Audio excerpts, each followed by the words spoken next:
നിങ്ങളുടെ ഇഷ്ട പരമ്പരകൾ എക്സ്ക്ലൂസീവായി സൺ നെക്സ്റ്റ് ആപ്പിലൂടെ തികച്ചും ഫ്രീ ആയി ഇപ്പോഴേ ആപ്പ് ഡൗൺലോഡ് ചെയ്യൂ.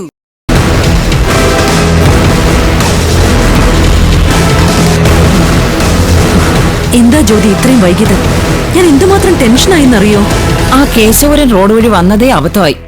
എന്തൊരു ബ്ലോക്കാ അവിടെ. ടെൻഷനാവാതെ വസുന്ധരേ, നമ്മുടെ ചെറുക്കനും പെണ്ണും സ്ഥലത്തെത്തി കഴിഞ്ഞല്ലോ. ഇനിയിപ്പോ പടപടാന്ന് കാര്യങ്ങളൊക്കെ നടത്താന്നേ. ആന്റി, ആ നിധിയും ഗൗതമൊന്നും ഇങ്ങോട്ട് വരില്ലല്ലോ, ഉറപ്പല്ലേ? പിന്നല്ലാതെ. അതിനുവേണ്ടിയല്ലേ ശിവാനി ഞാൻ ഇത്രയും പാടുപെട്ടത്. നിങ്ങളെ ഒന്നിക്കാൻ അനുവദിക്കില്ല എന്ന് ശപഥം ചെയ്ത് ഇറങ്ങിയിരിക്കുകയല്ലായിരുന്നോ അവര്?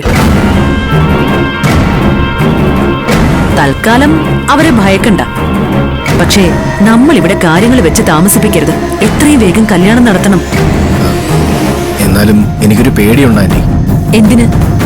ഞാനിവിടെ കൂടെയില്ലേ, പിന്നെ എന്തിനാ ഒരു പേടി? ഇനി മിനിറ്റുകൾക്കകം നിങ്ങൾ രണ്ടാളും ഒന്നാവാൻ പോവല്ലേ?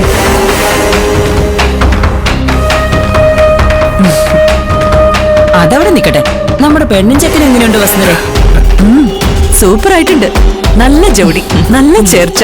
അറിയാലോ വസുന്ധരേ, വസുന്ധരയുടെ ഒരു കേസായതുകൊണ്ട് മാത്രം ഞങ്ങൾ മുൻകൈ എടുത്തിറങ്ങിയത്.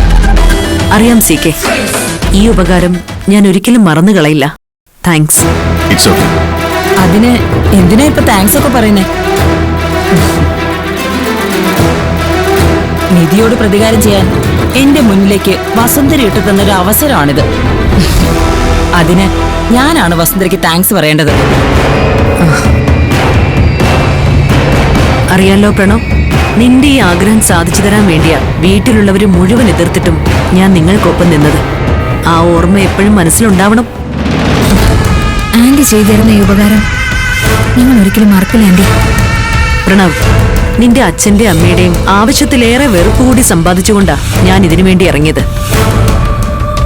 അപ്പൊ പിന്നെ ഇനി നിനക്കറിയാലോ, ഒരു കടുത്ത ശത്രുതയുടെ കണ്ണുകൊണ്ടായിരിക്കും എല്ലാവരും ഇനി എന്നെ കാണുന്നത്.